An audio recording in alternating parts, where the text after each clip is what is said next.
नमस्कार, star India वनमध्ये आपलं स्वागत आहे। पाहूया आजची प्रमुख माहिती। किरण जेधिया यांना मकोकामधून दिलासा। ज्येष्ठ विधिज्ञ ॲडव्होकेट अभिजित पुप्पाल यांचा युक्तिवाद ग्राह्य।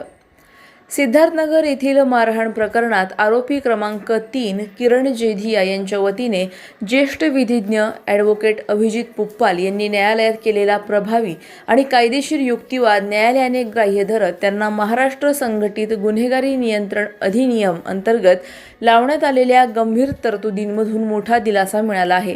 न्यायालयाने बचाव पक्षाने मांडलेल्या महत्त्वाच्या कायदेशीर मुद्द्यांची दखल घेत पुढील कार्यवाही केली। मकोका संदर्भातील दाखल खटल्याचे विशेष न्यायाधीश राजेश गुप्ता यांनी हा महत्त्वपूर्ण निर्णय दिला आहे। या गुन्ह्याचा तपास अधिकारी तोफखाना पोलीस ठाणे अंतर्गत उपविभागीय पोलीस अधिकारी डॉक्टर दिलीप टिपरसे यांच्या मार्गदर्शनाखाली सुरू होता।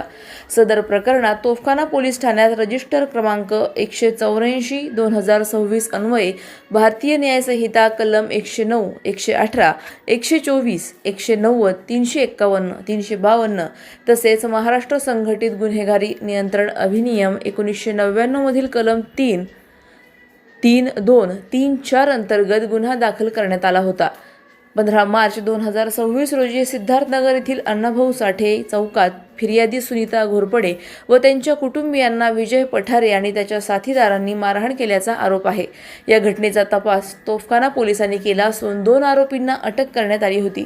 त्यामध्ये किरण जेधिया यांचाही समावेश होता। गेल्या सुमारे 80 दिवसांपासून ते न्यायालयीन कोठडीत होते। सुनावणी दरम्यान बचाव पक्षाचे ज्येष्ठ विधिज्ञ ॲडव्होकेट अभिजित पुप्पाल यांनी न्यायालयासमोर ठोस कायदेशीर मुद्दे मांडले। किरण जेधिया हे महानगरपालिका कर्मचारी असून त्यांच्या विरोधात सदर प्रकरणाव्यतिरिक्त कोणताही गंभीर गुन्हा किंवा गुन्हेगारी इतिहास नसल्याचे त्यांनी निदर्शनास आणून दिले। तसेच मकोका लागू करण्यासाठी कायद्यानुसार आरोपीविरुद्ध मागील 10 वर्षात एकापेक्षा अधिक आरोपपत्रे दाखल असणे आवश्यक आहे।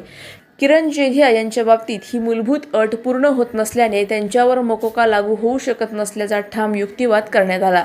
याशिवाय प्रकरणाचा तपास पूर्ण झाला असून आरोपपत्र न्यायालयात दाखल करण्यात आले आहे।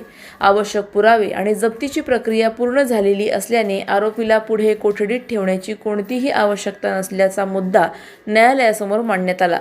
बचाव पक्षाने मांडलेल्या कायदेशीर मुद्द्यांवर न्यायालयाने सविस्तर सुनावणी घेतली।